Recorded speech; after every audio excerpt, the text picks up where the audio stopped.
সব ধারাবাহিকেই ভিলেন থাকে, কিন্তু কিছু কিছু ভিলেন এমন থাকে যারা খুব জাদ্রেল মনে হয়। তাদের অ্যাক্টিভিটিতে মনে হবে এরা রিয়েল লাইফেও এরকম। এর পাশাপাশি কিছু কিছু ভিলেন রয়েছে যারা দর্শকদের কাছে খারাপ কাজ করেও জনপ্রিয় হয়ে ওঠে। তেমনই দর্শকের প্রিয় ভিলেন হলো স্টার জলসার অনুরাগে ছোঁয়ার মিশকা, যে সবসময় দীপা আর তার মেয়েদের ক্ষতি চেয়ে এসেছে।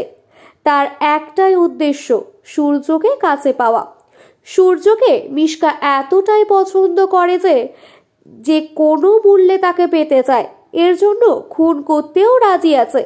দীপার সাথে আলাপ হওয়ার আগে থেকেই মিশকা সূর্যকে পছন্দ করত, কিন্তু সেই পছন্দ স্বীকৃতি দেওয়ার আগেই তাদের মাঝে এসে গেছে দীপা। সব স্বপ্ন ভেঙে চুরমার হয়ে গেছে, কিন্তু তা সত্ত্বেও মিশকা হেরে যায়নি। বারবার শয়তানি পরিকল্পনা করে সূর্যকে কাছে পেতে চেয়েছে। কখনো দীপা সূর্যর ভাঙনের মাধ্যমে, আবার কখনো সূর্যর স্পাম চুরি করে। এখন সে অন্যায়ভাবে সূর্যর সন্তানের মা হয়েছে।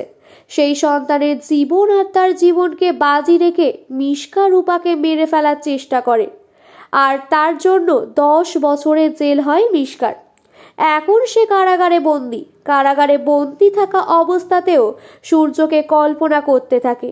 সে ভাবতে থাকে সে আর সূর্য একই কারাগারে বন্দী, একসাথে বসে জেলেই প্রেমালাপ করছে। সূর্য তাকে কফি খেতে দিচ্ছে, গোলাপ ফুল দিচ্ছে।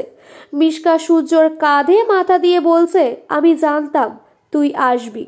এখানে কেউ নেই, দীপাও নেই, শুধু তুই আর আমি।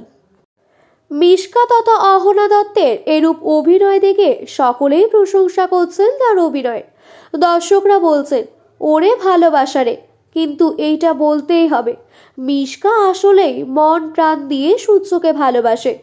একজন লিখেছেন, কাউকে ভালোবাসলে মিশকার মতোই বাসা উচিত। অনেকেই চাইছেন সূর্যকে মিশকা সত্যিই খুব ভালোবাসে, ওদের মিল করিয়ে দিলেই ভালো হতো।